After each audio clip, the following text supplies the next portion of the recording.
When I first started to feel that something was wrong, I told myself it was just age, that after 40 years of marriage, people change, habits change, maybe even love changes. But deep down, a voice inside me whispered that it wasn't time that had built the wall between Julian and me. It was lies. Our mornings used to begin with laughter. Now they began with silence. That heavy, suffocating kind of silence that lives between people who share the same house but not the same life. Julian would leave early, often before sunrise. He said it was business. He always said it was business.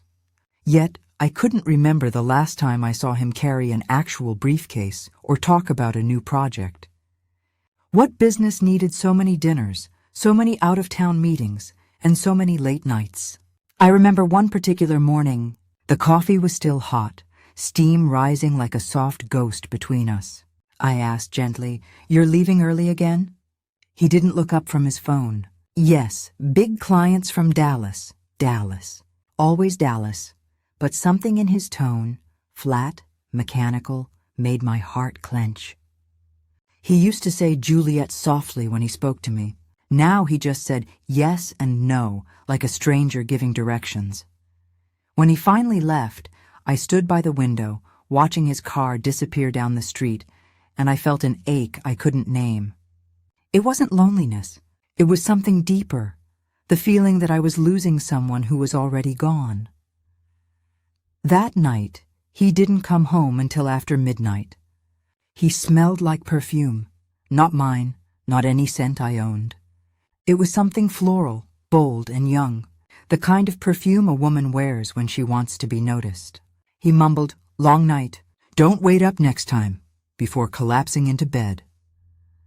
I lay there in the dark, staring at the ceiling. My mind tried to rationalize everything. Maybe someone hugged him goodbye. Maybe it was just from a colleague's handshake. But my heart knew better. Women always do. 2 days later, while doing the laundry, I found a restaurant receipt in his jacket pocket. Estrella's Steakhouse, San Antonio. I frowned. San Antonio? He said he had been in Dallas. My hands trembled as I held the paper. 2 dinners, 1 bottle of wine, Cabernet Sauvignon, my favorite, the one he used to buy me on our anniversaries. I looked closer. Table for 2. That's when the floor beneath my world started to crack. That evening, when he came home, I tried to act normal. He kissed my cheek, a brief cold brush of lips that didn't even touch the skin. He smelled faintly of soap, as if trying to wash something off. "Everything okay?" I asked softly. He nodded, eyes already averted. "Just work stress," I smiled, pretending to believe him. I had spent 40 years of my life loving this man, trusting him blindly. But now I started to see all the small things that never made sense. The late-night calls he took outside, the way he guarded his phone as if it contained national secrets, the new cologne, the sudden urge to go jogging every evening. The following Sunday, while cleaning the garage, I noticed something inside the glove compartment of his car. It was half open, as if he had been in a hurry. My curiosity tugged at me, and before I could stop myself, I opened it. There it was.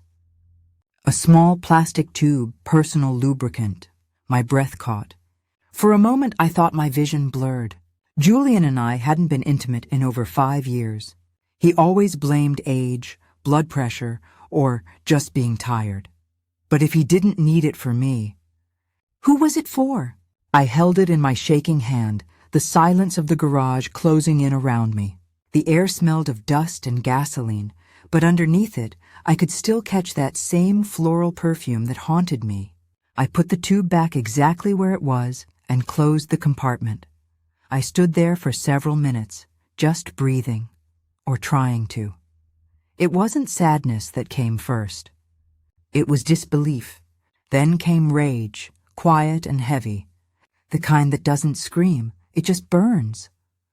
I went inside, made myself tea, and sat at the kitchen table where we had celebrated birthdays, anniversaries, and ordinary mornings. The ticking clock on the wall felt louder than usual. Tick, tick, Tick, each beat hammering home one truth. My life had changed forever, and Julian didn't even know that I knew. Later that night, while he slept, I picked up his phone. My hands were trembling so much I thought I'd drop it. I knew his password, his birthday. The irony made me want to laugh. Inside, everything looked ordinary. No suspicious messages, no calls, no photos. Too ordinary. That's when I saw it. One unread email. Just one. It said, "You were incredible tonight, Dad." For a few seconds, I couldn't breathe. Dad? My mind froze. Who called him that? We had no daughter, only our son, Daniel. The pit in my stomach grew colder. The message was from a random-looking address, meaningless numbers and letters, no name, no face. My pulse pounded in my ears. I scrolled, but that was the only message. I turned off the phone quickly, placed it back, and lay down beside Julian, pretending to sleep. He turned over, sighed, and mumbled my name in his sleep, but it sounded wrong. Cold. I stared at the ceiling until dawn. The next morning, I made breakfast as usual. 2 eggs, toast, black coffee. I looked at him across the table and smiled faintly. "You've been working so hard lately," I said. He smiled, but not with his eyes. "Yeah, you know how business is." That's when I decided. If he was lying, I would find the truth myself, not with shouting or crying, but with silence, the kind that hides sharp edges. I would know everything. And when I did, he would never see me the same way again. I didn't sleep after that email. The house felt like a hollow shell holding its breath, and I was the only thing inside it that still had a pulse. By dawn, I'd already decided what I had to do. Not the dramatic thing, not the screaming, plate-throwing, slam-the-door thing. No. I would do the patient thing, the smart thing, the unforgivingly calm thing. I made Julian his coffee the way he liked it. No sugar, scorching hot, and watched him drink it with those steady, practiced sips. He didn't look up at me once. When he left, I waited at the window until his taillights rounded the corner and vanished. Then I wiped the counter, put on my coat, and called a number I never thought I'd need. Mrs. Miller answered on the second ring. Her voice was warm and surprised. "Juliet, honey, it's early. Is everything all right?" "I need the name you once offered me," I said. "The private investigator." She was silent for a beat. "Thomas Reed, discreet, honest. I'll text you his number right now." The text came with a meeting spot and a time he preferred. Noon. Small cafe off Maple. The 4 hours between now and then stretched like a tight wire. I filled them with motion because stillness would have swallowed me. I stripped our bed and washed the sheets. Not because they were dirty, but because I couldn't bear the idea that the smell of that other perfume could be hiding in the fibers. I scrubbed the sink until it shone. I arranged the knives in the drawer by size. Anything to keep my hands from shaking. At 11:40 I left early and walked. The air had the cool bite of a morning that hadn't decided whether to warm up. At the cafe, I took the back table. The place smelled like citrus cleaner and dark roast. My heart wouldn't slow. I kept telling it to, the way you speak to a puppy that won't stop pawing at the door. Sit, stay, wait. He arrived exactly at noon. Early 50s, compact, plain blue shirt, eyes that didn't miss a thing. He set a brown folder on the table but didn't open it. He didn't need to. "Mrs. Roberts?" "Yes." My voice sounded steadier than I felt. "Thomas Reed." "Before we start, I'm sorry you needed to call me." He said it without pity, just fact. I slid my phone and a plastic sandwich bag across the table. Inside the bag, the restaurant receipt I'd photographed and returned to Julian's jacket, and the quick snapshots I'd taken in the garage, the tube in the glove compartment, the crumpled perfume-soaked napkins. "This is all I have." He studied each image without a visible reaction. His pen moved quietly, efficiently. "Do you suspect someone specific?" "No, but I think it isn't." "Random." He nodded, returned the phone. "I'll start today." I'll need your husband's schedule, vehicles, usual haunts. I gave him everything. The gym he claimed to visit but never looked fitter from. The fake Dallas dinners, the steakhouse name. The hours that no longer added up. The new cologne he had no reason to wear. 2 things, he said as he stood. Don't change your routine, and don't confront him. The truth is impatient. It hates noise. Let it collect itself. When I walked home, I felt taller and smaller at the same time. Taller because I was doing something about the fear, smaller because the fear was wider than I knew. The day dragged its feet. By evening, the house was again a museum of our life. The framed photos we'd taken in a different decade, the chipped mug he refused to throw away, the indentation on the sofa from his preferred corner. He texted at 8:13, late, don't wait up. I didn't reply. I turned on the porch light, then off, then on again, as if the house itself didn't know whether to welcome him. At 9:02, my phone buzzed with an unknown number. A message, not from Julian. Thomas, he's at Caro and Vine, not Dallas. Not a business crowd. Give me the night. I'll send what you need. I didn't move for a full minute. Caro and Vine was a wine bar where couples pretended to be strangers for the first 2 drinks and lovers by the 3rd. I sat at the kitchen table and watched the clock. 11, midnight, 1. Every tick pushed needles into my skin. I was afraid of what the message would contain, and more afraid of it containing nothing. At 1:47 a.m., my phone buzzed again. A photo, then another, and then a short video. The first photo, Julian at a small corner table. Blue shirt I'd ironed that morning, sleeves rolled. Head tilted toward someone out of frame. That smile he used to keep for me when I caught him telling a good joke. Second photo, her hand entering the frame to touch his, delicate fingers, deep red nail polish. No face yet. My stomach turned as if I'd stood up too quickly on a moving train. Video, 30 seconds. The camera far enough not to alarm, close enough to confess. The woman leaned in, her hair a fall of dark waves. She whispered something into his ear. He laughed in a way I hadn't heard in years. Unguarded, young. When she lifted her head, I finally saw her face. It wasn't a stranger. Every molecule in me went cold and bright at the same time, like glass in a sudden frost. The woman was Allison, my son's wife. Allison with her sharp cheekbones and careful lipstick. Her habit of asking me for recipes while her eyes wandered the room.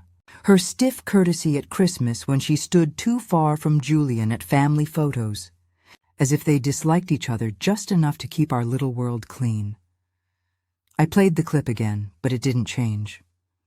He touched her wrist lightly, like a man who wanted to see whether the person in front of him was real. Another photo arrived, them leaving together, his hand at her back.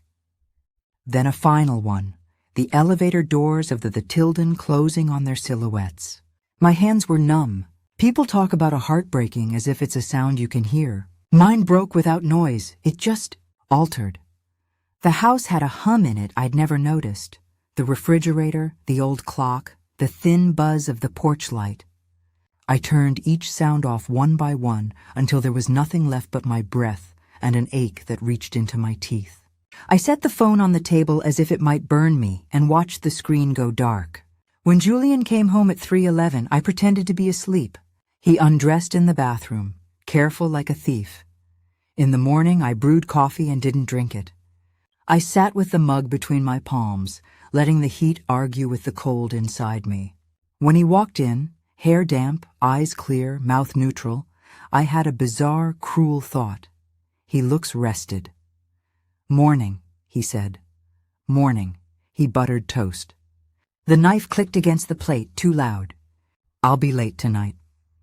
I nodded, and he mistook it for permission. After he left, Thomas called. His voice was controlled.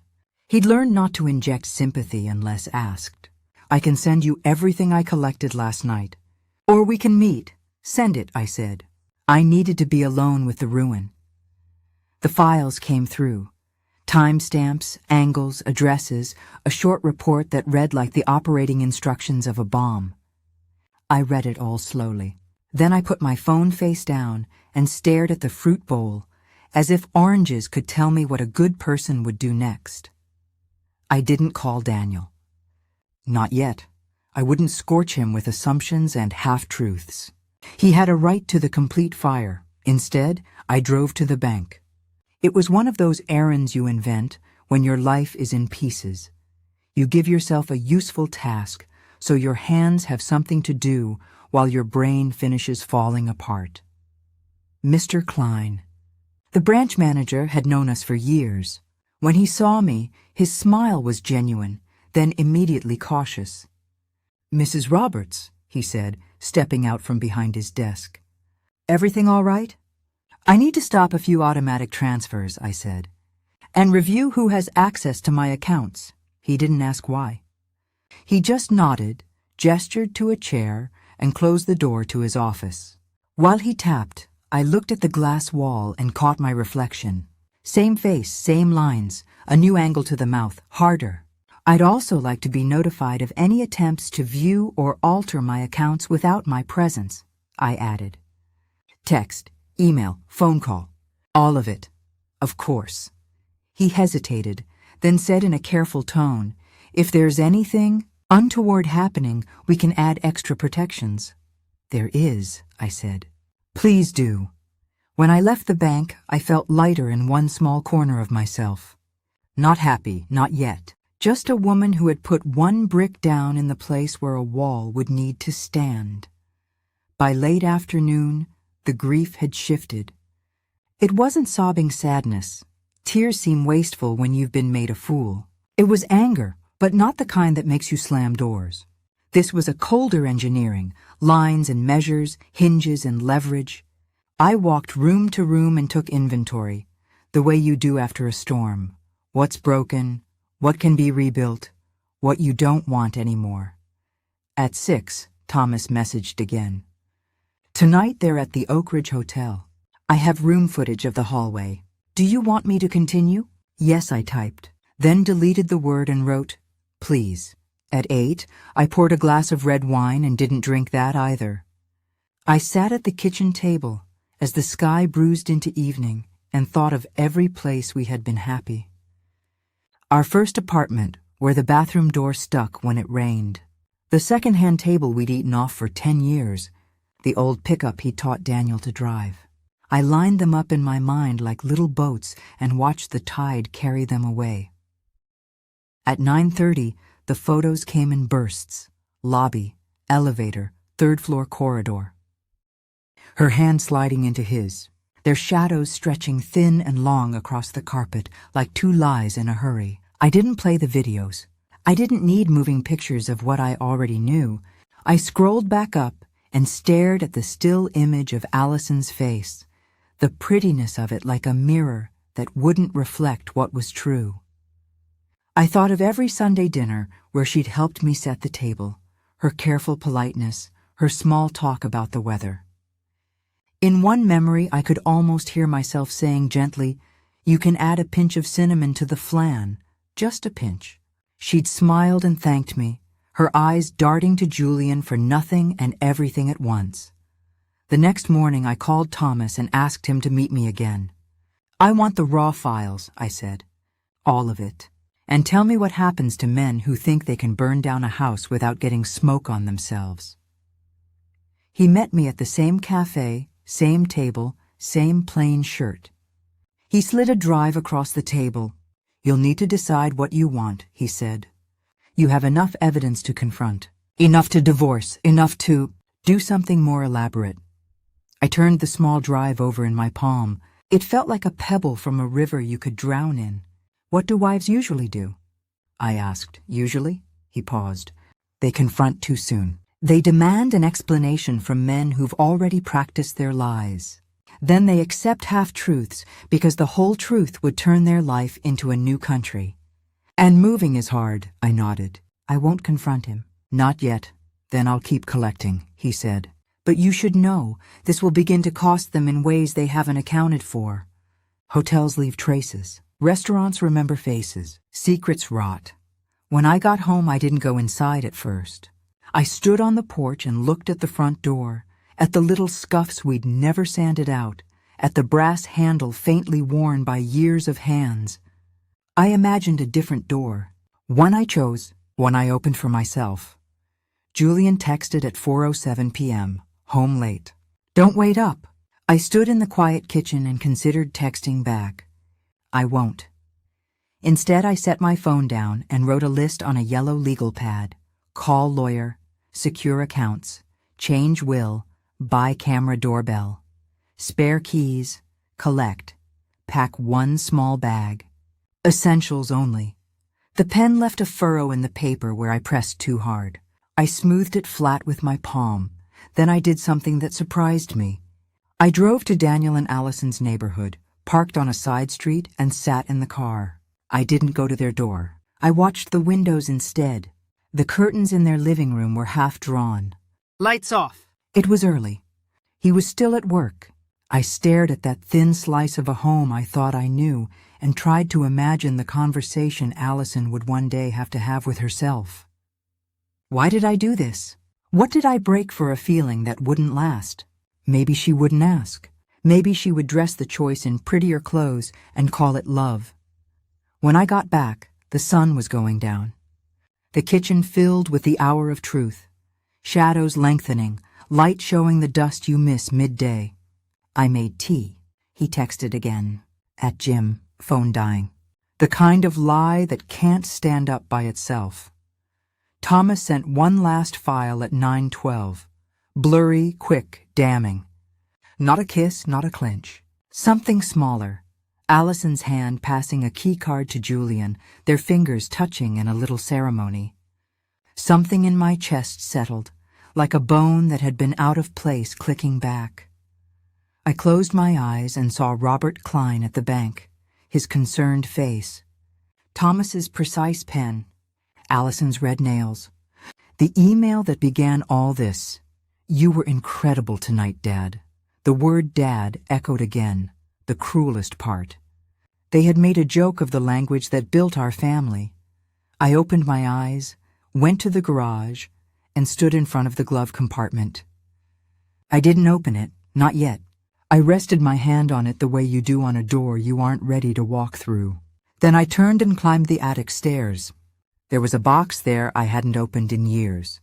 A hinged tin full of small, dangerous things you keep around because someday you might need to fix something no one else can fix. Carried it down and set it on the dining table. Tools, sandpaper, tube of industrial adhesive left over from some ancient repair. I touched it with my fingertips, then withdrew my hand as if I'd startled a sleeping animal. Not yet, I told myself. Not here, not like this. Revenge is a tool. It's not a vertebra. It can't hold you up. So I put the tin away. I sat down and I wrote a new list. Gather proof for Daniel. Clean, complete, undeniable. Find a lawyer who believes in arithmetic, not sentiment.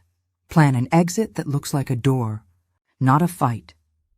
Decide what to say when the truth is finally a sound in the room. At midnight, Julian came home. He moved quietly enough to wake the dead. I kept my breathing even. He paused at my side of the bed, then walked to his dresser and pulled out a t-shirt. The old clock ticked. My heart didn't. He got into bed and lay on his back, eyes aimed at the dark ceiling where I'd spent so many hours bargaining with shadows. After a while, he rolled toward me and whispered my name, the way you speak to test whether someone's asleep. I didn't answer. He turned away. His breath lengthened, evened out, lied. Toward dawn, when the birds started their small, brave singing, I understood something simple and terrible. This wasn't a marriage with a crack in it. It was a house with rot in the beams. You don't patch that. You evacuate. I made coffee and watched it steam and didn't pour. Then I picked up my phone and texted Thomas. Continue. I'll need everything. And then I'll need a date? A date? He wrote back. For when I stop being the woman this happened to and become the woman who ended it. As I hit send, a car door shut outside. Through the kitchen window, I saw Allison's sedan roll by the end of our street, too slow to be casual. She didn't stop. She didn't need to. She already knew the way in. I stood there in my kitchen, the same kitchen where I had taught my son to whisk eggs, where I had kissed my husband against the counter 30 years earlier, where I had mourned every small loss that precedes a big one, and I said out loud, to nobody, to the clock, to God, to the woman I used to be, I will choose the ending. And the house, which had been holding its breath for weeks, finally exhaled. The morning after Thomas's last message, the world outside looked almost cruelly ordinary. Sunlight fell on the garden like nothing had happened. The birds kept singing their bright little lies, and I sat at the kitchen table, staring at my reflection in the untouched coffee. Truth has a way of sitting beside you quietly, until it decides you're ready to feel it.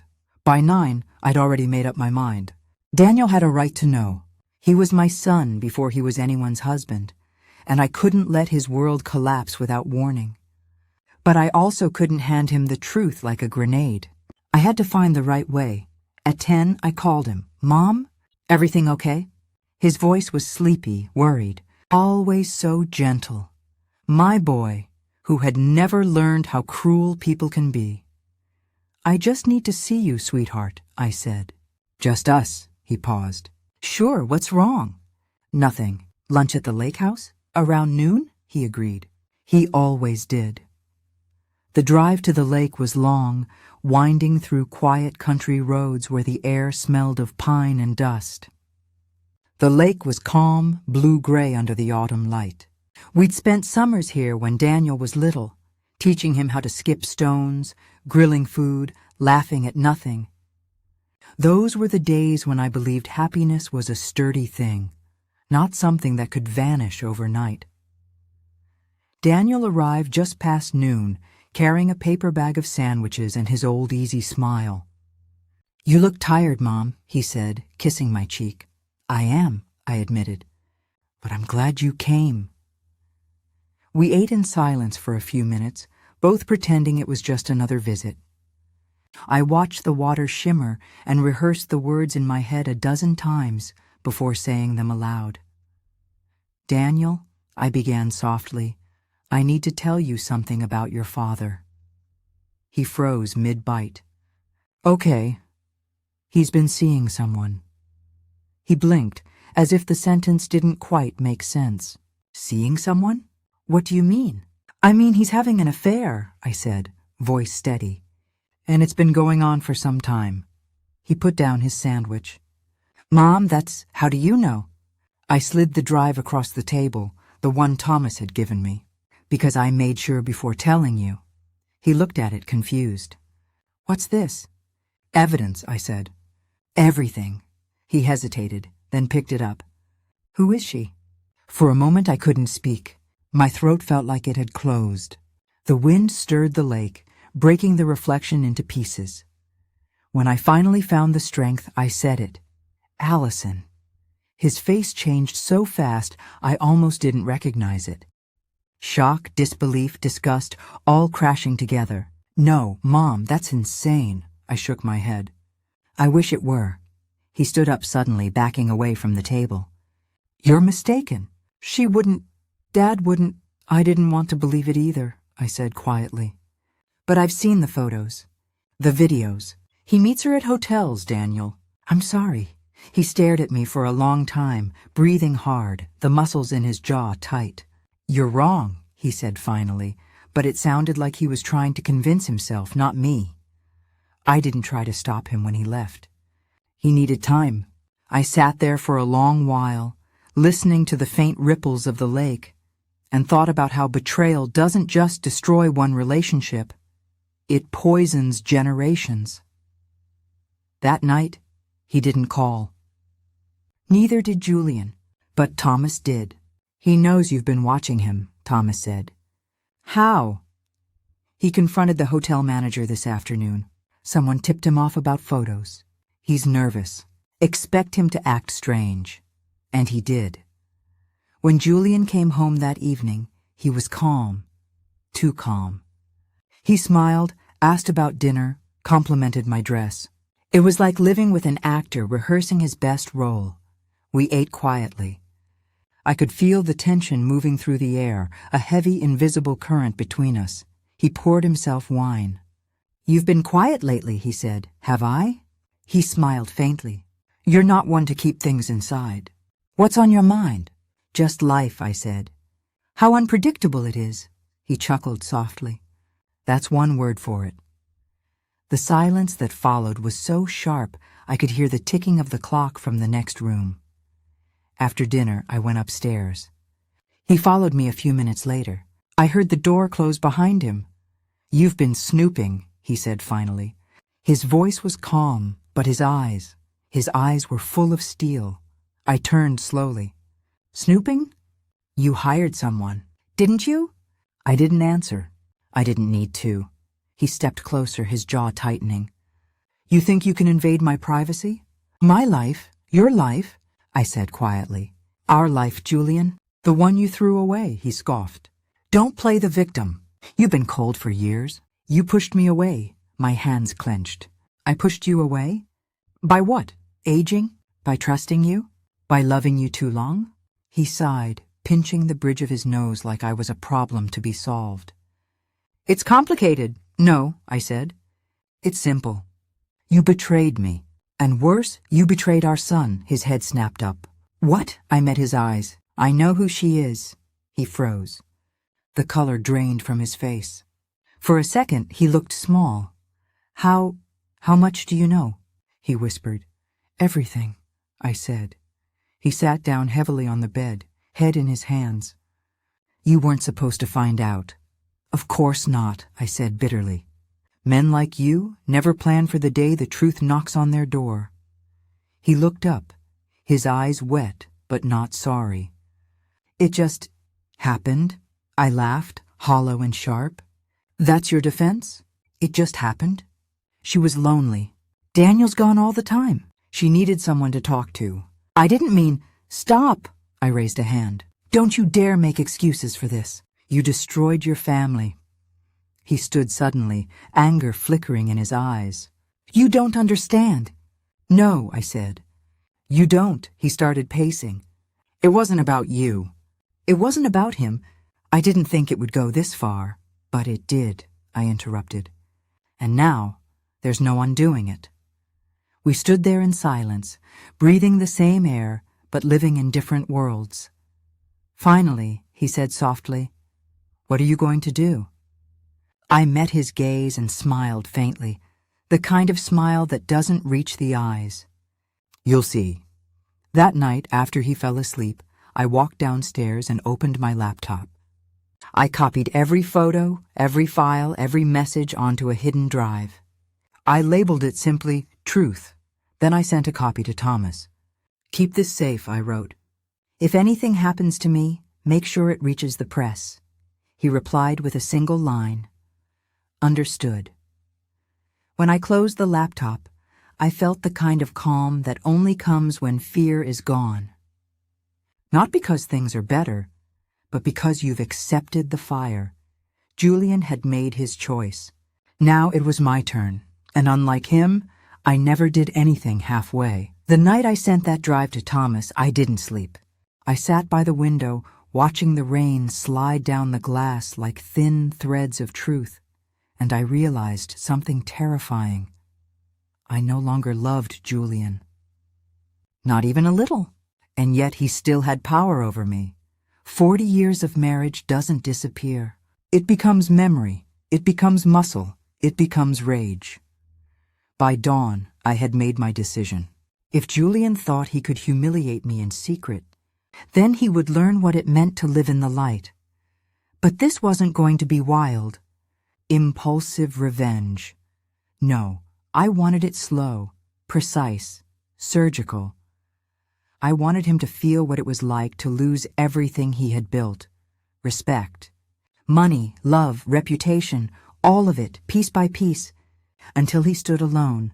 The next day, I went to my bakery. The familiar scent of vanilla and flour should have been comforting, but today it smelled like smoke and endings. Martha, my assistant, smiled at me. "Morning, Mrs. Roberts." "You're early," I smiled back faintly. "Just couldn't sleep." I walked into my office, locked the door, and opened my laptop. I began building the digital noose. Every email, every receipt, every message. I organized them chronologically. I made folders: affair timeline, hotel meetings, law office visits, evidence, photos. When I looked at the screen, it was like staring at a corpse, the corpse of my marriage. I knew exposing Julian publicly could destroy Daniel too. He was innocent, but his wife? No, she would burn. But before that, I wanted to make sure Julian felt the betrayal, the same way I had. That evening he came home early, whistling. He hadn't done that in years. "Good day?" I asked, pouring him wine. "Productive," he said, smiling. "We closed a big deal." "Really?" I said, tilting my head. "With your Dallas partners?" He froze for half a second. "Yes," I smiled, the kind of smile that hides knives.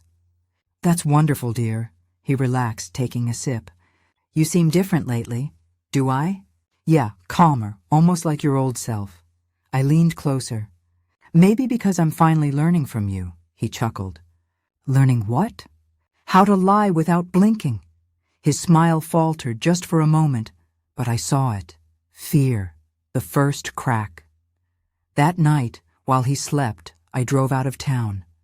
It was almost midnight when I arrived at the law office where Thomas said Julian had been seen. I parked across the street and waited. The lights were off. The sign on the building read, "Hayes and Weston Legal Partners," but that's not what caught my eye. It was the small car parked behind, a silver sedan I recognized instantly, Allison's. I clenched the steering wheel, forcing myself to breathe. A few minutes later, the office door opened.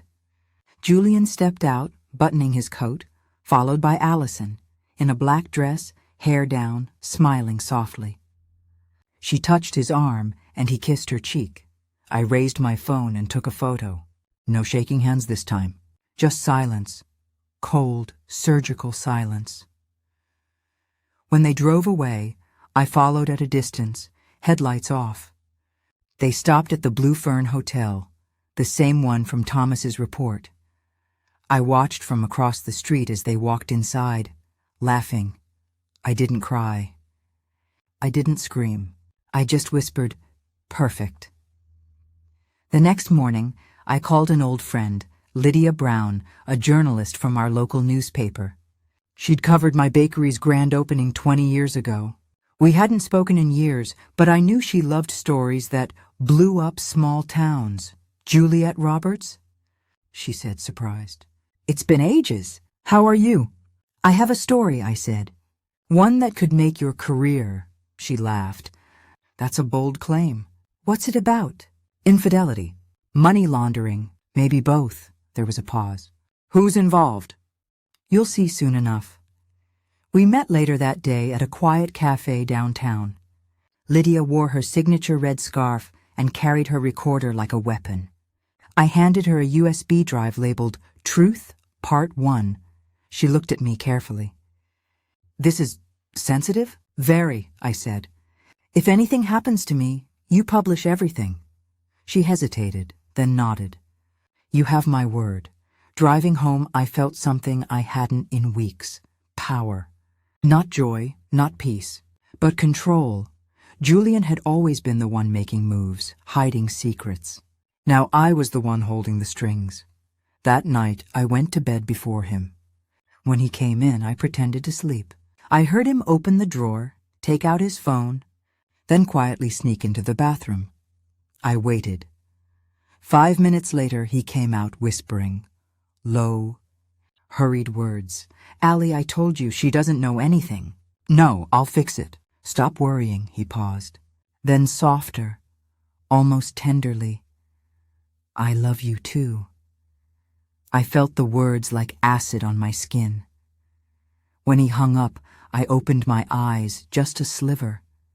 He stood there, staring at his reflection in the mirror, guilt twisting his face. Then he sighed and climbed into bed. I turned slightly, whispering in the dark, "Good night." "Julian," he flinched, because he knew I'd heard. The next day, I called Allison. She didn't expect it. "Juliet." "Hi, is everything okay?" I smiled, my voice calm. "Oh, yes, dear. I just wanted to talk." Woman to woman, there was silence. "Sure, about what?" "About the kind of woman who sleeps with her husband's father." The silence stretched for 5 full seconds. I could hear her breathing. "Juliet, don't bother lying," I said softly. "I've seen the photos, the videos, the dinners, the hotels," her voice cracked. "Please, I didn't mean—" "I don't want your excuses," I cut in. "I just want you to know I'm done being the victim." Then I hung up. I could imagine her face, pale, terrified. I could imagine her running to Julian, telling him I knew everything. Good. Let them panic. Let them squirm, because panic makes people sloppy, and sloppy people make mistakes. That night when Julian came home, he was furious. "What did you tell Allison?" "Nothing you didn't already tell her yourself," I said calmly, stirring my tea. His jaw clenched. "You've gone too far." "No, Julian," I said, meeting his eyes. "You did." He turned away, running a hand through his hair. "You'll regret this." "Maybe," I said, "but not as much as you will."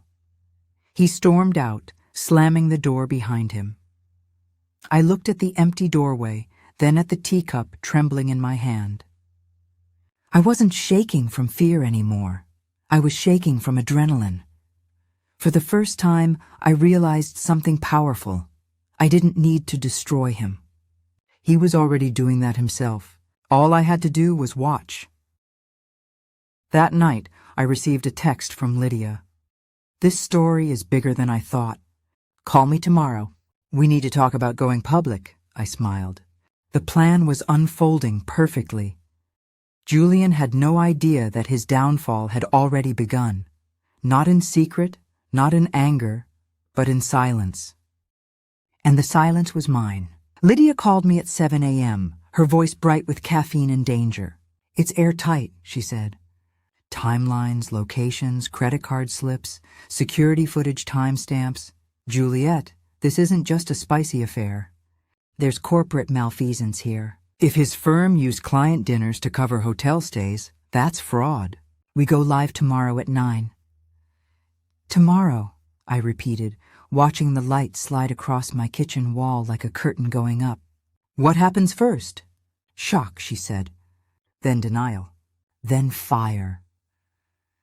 I spent the day in a strange calm, like standing at the edge of a cliff, already certain the ground behind me had collapsed. I baked dozen after dozen of almond croissants I didn't need. I boxed them, labeled them, lined them up like soldiers. When Martha asked if we were catering something, I said yes. A funeral. At 8:57 the next morning, I made tea and sat at the kitchen table with my laptop open to the Gazette's homepage. At 9 exactly, the headline appeared, "Local businessman linked to secret hotel rendezvous. Possible misuse of funds. Exclusive." Julian's face sat beneath the headline. My husband's face, for everyone to see. The article was clean, restrained, devastating. It never named Allison, a younger woman with familial ties, but it named dates, restaurants, the law office, the Blue Fern. It included screenshots of receipts and a blurred still frame from the hotel security camera. 2 figures entering side by side, his hand at the small of her back. It quoted a source close to the family, saying the wife had suspected for weeks and corroborated the paper trail. I didn't call Lydia to say thank you. I didn't need to. The work was its own thank you. At 9:11, my phone lit up with Daniel's name. "Mom, are you okay?" "Tell me you're okay." "I'm okay," I said, and for the first time it was true. "Where are you?" "In my car," he said, his breath rough. I pulled over when I saw it. "Mom, is it Allison?" I closed my eyes. "Yes." He didn't speak for a long time. When he did, his voice was different, older maybe, or just truer? I'm coming to you. No, I said gently. Not yet, go home. Pack a small bag. Come here this afternoon. We'll talk when you're steady. He exhaled, broken. Okay. At 9:20, Julian called. I let it ring. Then again, and again. By 9:32, he had sent 12 texts, each one more frantic than the last. We need to talk. Don't do this. Lydia's lying. Please answer the phone. Think about Daniel. Juliet, please. At 9:41, a new message arrived. Open the door. I'm outside. I looked through the peephole. He stood on the porch in the same gray coat he'd worn to the law office. Hair untidy, a man pulled apart by his own hands. I opened the door, but barred the threshold with my body. You can talk from there. He stared at me as if he didn't recognize the geometry of my face. You've humiliated me. No, I said. You humiliated me. I simply turned on the lights. He glanced up and down the street, voice low. Can we go inside? No, his jaw worked. Juliet, you can't do this to our family. You already did, I said. Now the world knows. Do you know what you've cost me? The board is meeting at noon. They could suspend me. Investors, do you hear yourself? I asked softly. You're listing numbers while your son is somewhere on the side of a road trying to remember what real love feels like. He flinched. We can fix this, he said, voice brittle. We spin it. We say it's a smear job, is it? He opened his mouth and closed it again. The wind lifted a corner of his coat like a curtain.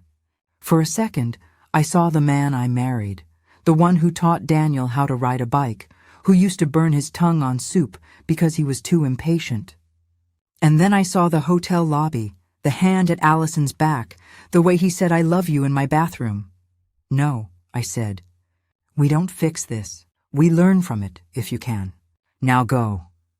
He stared, hatred and pleading swimming in his eyes like oil refusing to mix with water. You'll regret this, he whispered. Maybe, I said. But I'll regret staying with a liar more. He left. I closed the door and slid the deadbolt like a full stop. By noon, the story had been picked up by 2 regional outlets. At 1:17, a local radio host called it the most explosive scandal our town has seen in a decade. At 1:40, the Blue Fern announced a new ID policy for guest privacy. At 2:05, the law office's website went offline. At 2:30, my bakery phone rang nonstop. Some people ordering, some offering sympathy, some asking for a quote as if pain could be boxed and sold like pastries. At 3:10, Daniel arrived. His key turned, then paused. He knocked instead. That small act, asking permission into his own mother's house, made my throat hurt. When I opened the door, he fell into my arms like he had at 7 after scraping both knees. He didn't cry loudly. He cried the way men are taught to cry, swallowed, controlled, a leak in a dam. Say it, I whispered, stroking his hair. Say the ugliest thing. I can hold it. I didn't want to believe it, he choked. I thought Allison and Dad just didn't get along. I blamed you sometimes for being suspicious. God, Mom, I'm sorry. Stop, I said softly. This isn't yours to carry. He pulled back, wiping his face. How long have you known? Long enough to stop loving him, I said. Not long enough to stop grieving what I thought we had. He nodded like a man accepting a diagnosis. What do? We tell the truth, I said. Then we let it stand, he swallowed. I texted Allison. She says it's a mistake, that the article twisted facts, that she loves me. Of course she does, I said, and felt the old iron return to my spine.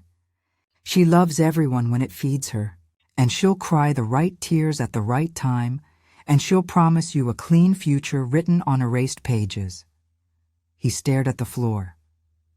I need to hear her lie to my face one last time, he said. Then I'll be done. Then hear it, I said, and be done. That evening, he went to the apartment to pack whatever hadn't been bought with lies. He didn't let her touch him. He didn't let her plead. He set his wedding band on the counter like a small, heavy truth, and came back to me at midnight with an empty ring finger and a full silence. 2 days later, the board suspended Julian pending review of alleged misconduct. The firm issued a statement about honor and transparency, which is what people say when they've run out of both. The church sent a gentle letter, all scripture and soft shame. Our neighbor, Mrs. Flores, left a pie and a note that said, "He's a fool." You are not. I ate the pie alone at the kitchen counter and laughed because it tasted like kindness. Allison called me once. I answered, because courage grows best when it's used. "Juliet," she began, voice shredded. "Please, Daniel is leaving me. You have to help me talk to him." "I don't have to do anything," I said. "I didn't mean for any of this." "You meant all of it," I said quietly. "Every message, every hotel room, every lie you packed into a dress. But what you didn't mean is this feeling right now, the empty hands, the doors closing. Get used to it. You've earned it." "I'll tell them you pressured me," she said suddenly, desperation sharpening her. "That you threatened me." "You can say whatever you want," I said. "The truth will keep standing." I hung up. I blocked her. It felt like cleaning a wound. The week flattened into headlines and hush. People stared at me at the market the way they stare at storms after they pass, counting tree limbs and blessings. A few women touched my arm with that telegraph of female empathy. I've been there. I survived too. Some men looked away, embarrassed by another man's choices. Martha stood by the register like a soldier, daring anyone to pity me out loud. By Friday, I had one last thing to do. I put on the pale blue dress I used to wear on our anniversaries, the one he always said made my eyes look like the sky right before rain. I tied my hair back. I put on the simple gold earrings my mother left me. Then I picked up a small paper bag from the counter. It was heavy in a way that made me smile. I drove to Julian's office. He was in the parking lot, talking to a colleague with that urgent profile men get when they're begging for rope. When he saw me, everything in his face tightened. The brow, the mouth, the grip on the folder like it was a weapon. "Don't," he said as I approached. "Not here." "Here," I said, handing him the bag. "A gift." Suspicion flickered, then curiosity. He took it, opened it, stared. Inside was the tube I'd found in his glove compartment, the personal lubricant, except the cap was sealed with a hard, gleaming ring. He looked up sharply. "What did you—" "Industrial superglue," I said calmly. "I replaced it the night I followed you to the Blue Fern." Color drained from his face. "You're insane." "No," I said. "I'm careful." He swallowed. "You could have hurt you?" I tilted my head. "No, humiliated you?" "Yes, that was the point." His colleague glanced between us, confused, then recoiled as the words registered. Julian's jaw flexed. Rage, shame, something older. "You're cruel." "You taught me," I said, then leaned in. "Besides, it didn't even get that far, did it?" The neighbors heard the screaming. The fire department came to separate things you had no business joining. Quite a scene, I'm told. He stared at me with a hatred so pure it looked like grief. "You will always be alone. And you will always be with yourself," I said. "I like my odds better." I turned and walked away before the last word finished falling. If there is a particular music to revenge, it isn't drums and brass. It's the quiet click of a door closing, the soft tear of Velcro as a uniform peels off a life, the small sigh of a house settling after a storm. That night, Daniel and I ate soup at the kitchen table like survivors. He told me he'd filed for divorce, that he'd given the apartment to Allison as part of the clean break and kept nothing but his grandmother's quilt and 3 cookbooks. He said he didn't want furniture that remembered him wrong. "Where will you go?" I asked. "Here," he said simply. "For a while, if that's okay." I tried to answer, but my throat filled with water, and the only thing that came out was a laugh that broke into a cry and then back again. He reached across the table and took my hand. We sat like that for a long time, Two people who had finally stopped apologizing to the past. The following Monday, Lydia called. "You should know," she said. "The DA wants to talk to you." The firm's expense logs didn't match actual meetings. If they find altered books, this could go criminal. "I didn't do this to put him in prison," I said quietly. "I know," she answered. "But sometimes the truth has its own plans." After I hung up, I stood at the kitchen window and watched the street be ordinary. Mail truck, kids on scooters, Mr. Patel walking his small, bad-tempered dog. I thought about all the ways a life can die. Quickly, the way my love did, or slowly, the way a reputation does, peeling, flaking, revealing the rot beneath the paint. Then the doorbell rang. On the porch stood Allison, hair unwashed, eyes swollen, wearing a sweater that didn't belong to her. Behind her on the curb, a rideshare idled like a getaway car that had run out of gas. She clasped her hands. "Please," she said, voice ragged. "Just 5 minutes." 5 minutes, I said, stepping outside and pulling the door closed behind me. She swallowed. "I wanted to say I'm sorry. Not because I got caught, because I saw your face in the article's reflection on my phone, and for the first time I understood what I did to an actual human being." Her mouth trembled. I thought I loved him. Maybe I loved how he looked at me. Maybe I loved the part of me that felt powerful when I took something that wasn't mine. "Do you want me to absolve you?" I asked. "I'm not a priest." "No," she whispered. "I want you to know I'm leaving town. My mother's cousin has a room in Tucson. I'm going. Daniel deserves a life that doesn't smell like me." Relief and pity got tangled in my chest. "Good," I said. "Go. Become someone your future self can forgive." She nodded, tears running clean tracks down a dirty face. "And Juliet, thank you for not using my name in the article." "That wasn't for you," I said. "That was for Daniel." She understood. She turned.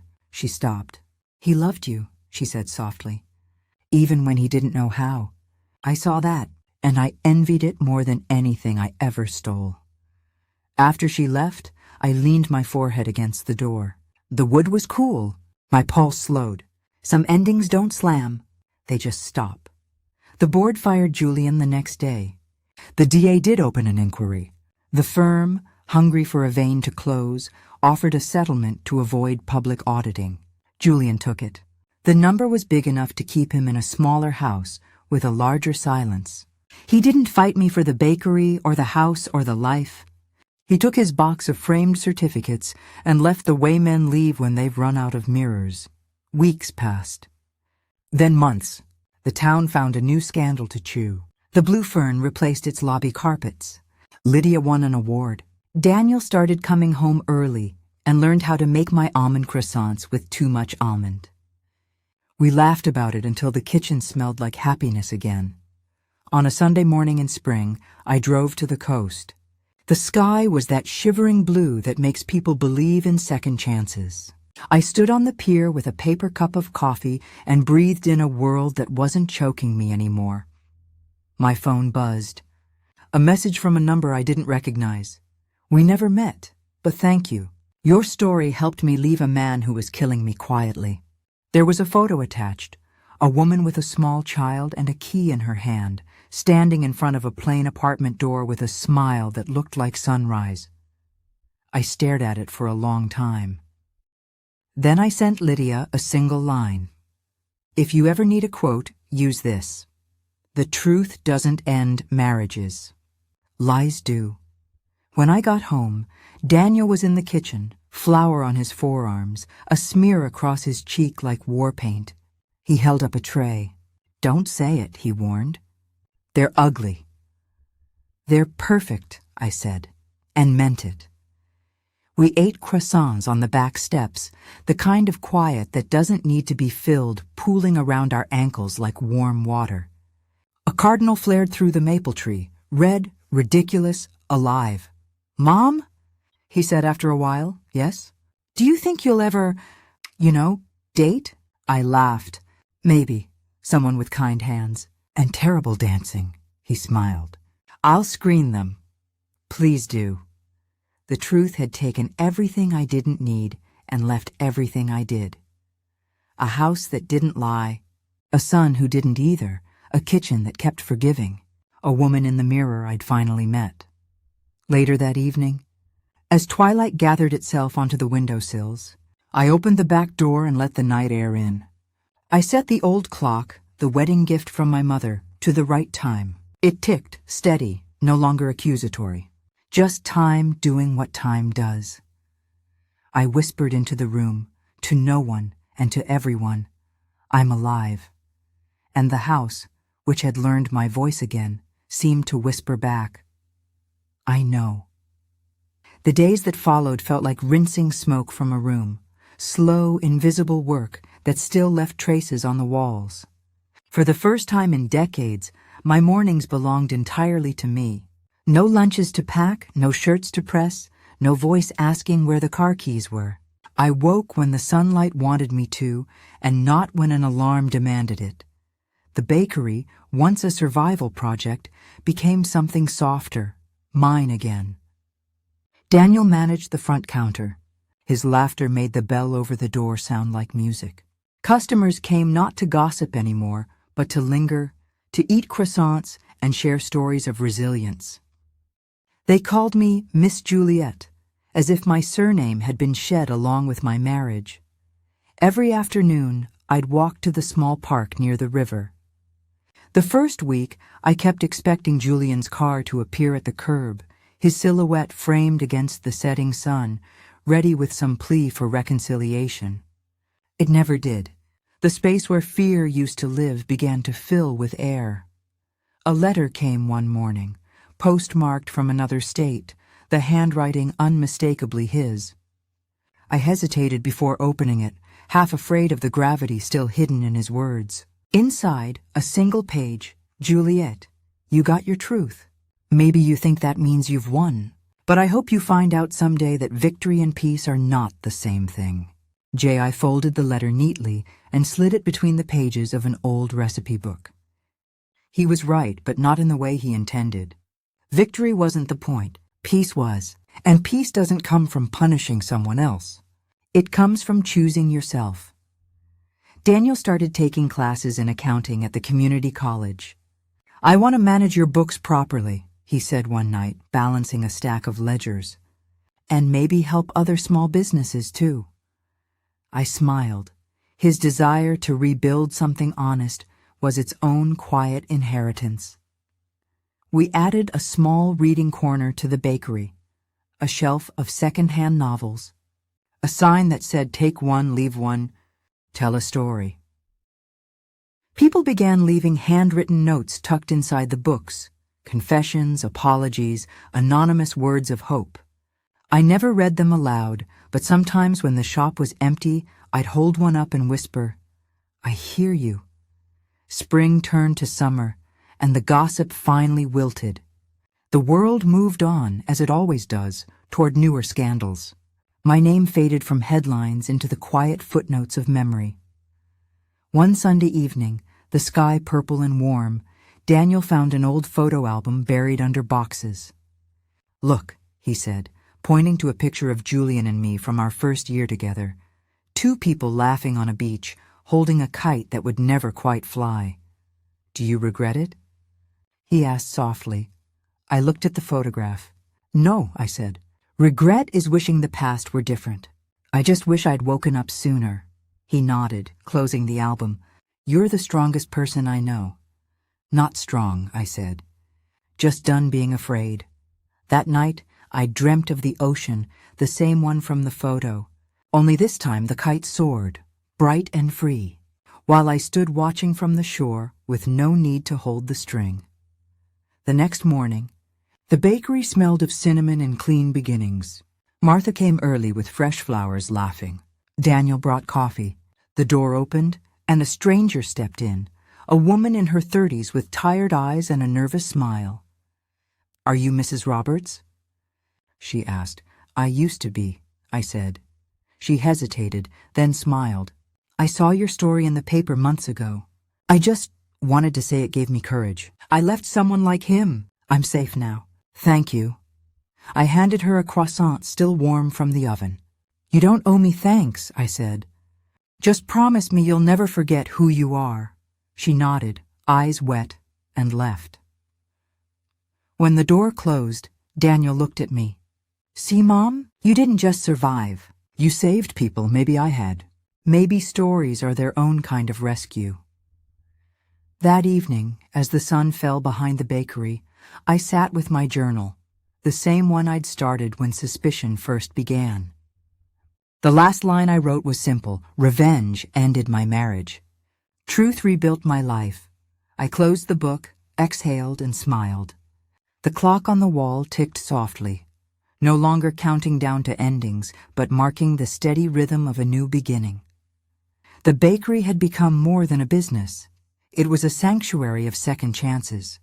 Every loaf of bread, every warm pastry that left my hands felt like a quiet declaration. I am still here. Months passed in gentle rhythm. Daniel's studies flourished, the shop thrived, and laughter, real laughter, echoed where silence and fear once lived. But inside me, one last piece of the past still ached like a bruise that refused to fade. Forgiveness. It wasn't for Julian, not really. It was for myself, for the woman who had stayed too long, for the wife who mistook control for care, silence for safety, for the mother who thought endurance was the same as strength. One morning, I found myself driving toward the old house. I hadn't planned it. My hands just steered the wheel, as if guided by the ghosts of old habits. The gate was still there, freshly painted, the rose bushes blooming wild. Through the window, I saw strangers, new owners, setting a table for breakfast. They looked happy. That sight, instead of hurting, gave me peace. I parked across the street and whispered to the air, "Goodbye, Julian." Not bitter. Not broken, just finished. Back at the bakery, I began writing a letter, not to send, but to release. Julian, you once said I'd be nothing without you, that no one would ever hear my voice. You were wrong. Every morning, people line up to taste something made by my hands. Every evening I go to bed without fear. I forgive you, not because you deserve it, but because I deserve peace. Juliet, when I finished, I didn't cry. I folded the letter and placed it inside the wooden box Robert, my late father, had built decades ago. It held recipes, old photos, and now, closure. The next day, Daniel brought news. The local women's shelter wanted to collaborate with us. They needed jobs for women starting over, women like me. We created a small program called Rise and Bake. Every month, 2 women would train at the bakery, learn skills, and start new lives. On the first day of the program, one of the trainees, a quiet woman named Clara, stood by the mixer, trembling. "I'm not sure I can do this," she said. I smiled. "Neither was I once." She looked up. "You too?" "Yes," I said, handing her an apron. "But flour and courage have one thing in common. They both rise when you give them warmth." The bakery's mornings grew louder, fuller. The women laughed, shared stories, learned to knead dough and trust again. Sometimes they asked about my past, and I'd tell them pieces, not to glorify pain, but to prove survival was possible. One rainy afternoon, I received a call from an unknown number. A man's voice spoke on the other end, older, weary. "Juliet?" It was Julian. For a moment I couldn't breathe. The storm outside beat against the windows like a heartbeat. "I just wanted to say," he said, "I heard about your bakery. Congratulations. You did well." "Thank you," I replied calmly. He hesitated. "I'm sorry for what I did to you." I closed my eyes. For years I'd dreamt of this apology, rehearsed the perfect response. But now that it was real, I realized it didn't matter anymore. The words couldn't undo the past. "I know," I said quietly. "I hope you find peace too." And that was all. No anger, no tears, just release. After hanging up, I looked out the window. The rain was stopping, and a faint light broke through the clouds. I whispered to myself, that was the last storm. The next morning, the air felt different, cleaner, lighter. Forgiveness had changed the texture of the world. That weekend, Daniel organized a small community event at the bakery. Local artists displayed paintings, musicians played soft jazz, and children ran between the tables. I stood by the counter, watching the place come alive.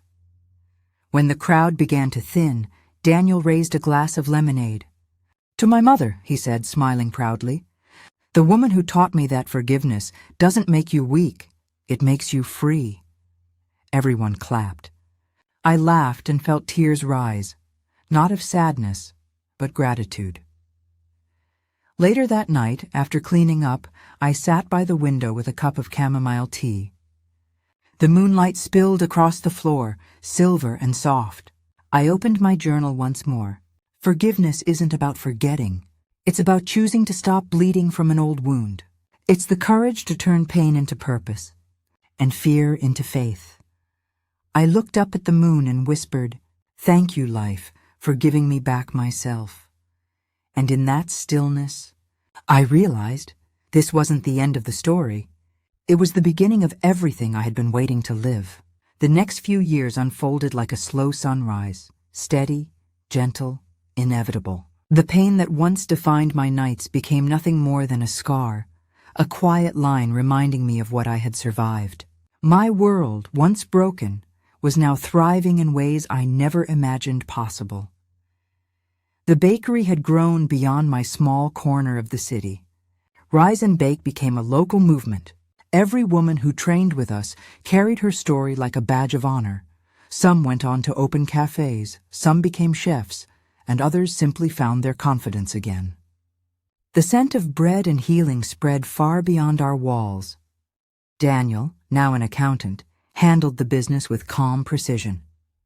"Mom," he said one morning while going through invoices, "we're being featured in a magazine next month. Women of Resilience. They want to tell your story." My first instinct was to refuse. I didn't want the past to define the present again.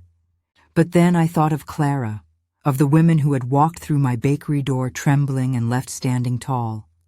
Maybe the story wasn't just mine anymore. Maybe it belonged to everyone who had ever clawed their way out of darkness. So I said yes. The journalist, a kind woman named Evelyn, came a week later. She sat across from me with a small recorder and a notebook, her eyes curious but gentle.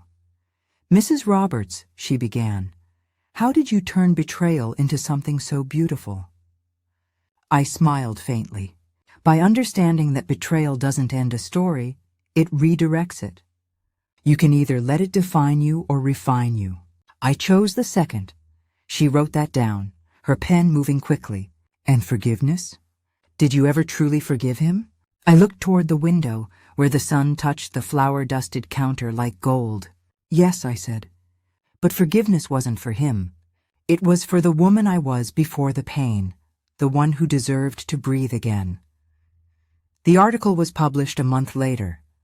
The title read, "Juliet Roberts, the woman who baked her way out of the fire." The photo showed me standing outside the bakery, apron on, flour on my hands, smiling. The day it came out, customers poured in, many just to shake my hand, some to hug me. One woman said, "Your story gave me the strength to leave." Another whispered, "I read it with my daughter." We cried together, "Thank you." That night, as I closed the shop, Daniel came up behind me. "You know," he said, "Grandma would have been proud of you." I turned and smiled. "She always said the best recipes are the ones that save souls." He nodded. "You're living proof." A year later, we expanded the bakery into a larger space. The new sign read, "Echoes of Emotion, Where Stories Rise." Underneath, in smaller letters, "Founded by Juliet Roberts." We framed the original Rise and Bake apron on the wall. Next to a collage of photos, women smiling, hands dusted with flour, eyes bright with hope, Every picture was a piece of the legacy I had built from ashes. On the day of the grand reopening, the mayor came to cut the ribbon. Reporters gathered, and a small crowd filled the street. But amid the applause and flashbulbs, I found my gaze drawn to a single, quiet corner. A familiar figure stood there, an older man, thinner, stooped, holding a small bouquet of daisies, Julian. Our eyes met for a fleeting second. He didn't speak, didn't step forward. He just nodded, a gesture of respect, perhaps remorse. Then he turned and disappeared into the crowd, and that was enough. Closure doesn't always come with words. It often comes with silence that no longer hurts. As the ceremony continued, I stepped up to the microphone. "This bakery," I said, my voice steady, "was born from heartbreak, but it lives because of hope. Every person who walks through these doors reminds me that even the most shattered heart can still rise again. Thank you for believing in that." The audience erupted in applause. Daniel hugged me tightly, and in that moment, the years of pain, fear, and betrayal felt like distant storms beyond a calm horizon. That evening, after everyone had gone, I stayed behind. The bakery smelled of sugar, butter, and new beginnings. I sat by the window, opened my old journal one last time, and wrote, "They said I was just a wife, a mother, a woman too old to start over. But I became a story, a voice, a fire that refused to die. And now every loaf I bake carries a whisper of that truth. We rise, not because we're unbroken, but because we are made of strength." I closed the book, set it beside the window, and watched the city lights flicker like stars fallen to earth. Outside, the sign glowed softly, echoes of emotion. It wasn't just the name of a bakery anymore. It was the name of a life reclaimed, of a legacy built from pain, love, and forgiveness, of a woman who finally understood that even the darkest night is just the prelude to dawn. If Juliet's journey moved you, don't leave silently. Subscribe to the channel, share her story, and let the world know every scar can bake its way into strength. Because stories like this are not fiction. They're survival,